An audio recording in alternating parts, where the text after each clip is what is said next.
Thanks, Becky. Well, the company's name is Evergrande. This is China's second largest property developer, and it looks more and more like the company is on the brink of collapse. Today, the company's main real estate unit, a company called Hengda, applied to suspend trading of its onshore corporate bonds after a downgrade. And this is as the overarching property developer, Evergrande, is managing to try to stay on top of this liquidity crisis. The company currently owes about $300 billion. It has $300 billion in liabilities. And it originally ran into trouble when the government targeted the property sector because of concerns of a housing bubble. The regulators had told developers last year that they needed to reduce leverage before taking on additional debt. So since then, the company has been working to try to sell off assets.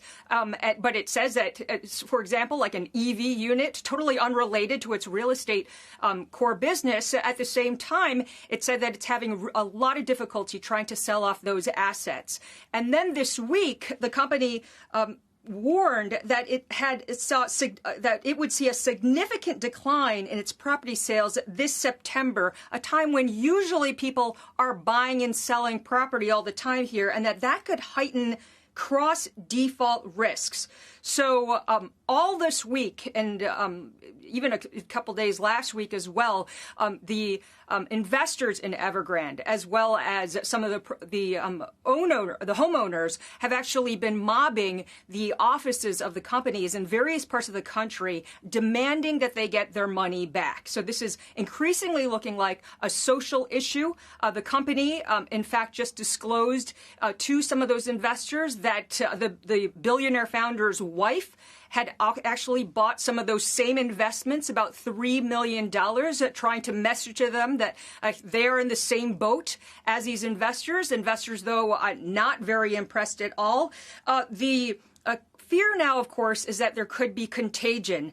And in fact, Goldman Sachs and JP Morgan have both said that they are worried about a potential spillover effect. The government has now been messaging that it's been holding meetings with the banks this week, that it also is potentially going to have to hire some financial experts to try to sort out this issue, just as the company itself has as well. But it really does test the resolve of Beijing authorities, guys, because Beijing has been trying to say that it doesn't want to allow these companies just to continue to be bailed out, and that they want to be able to allow some of these companies to fail in order to improve the overall health of the financial sector.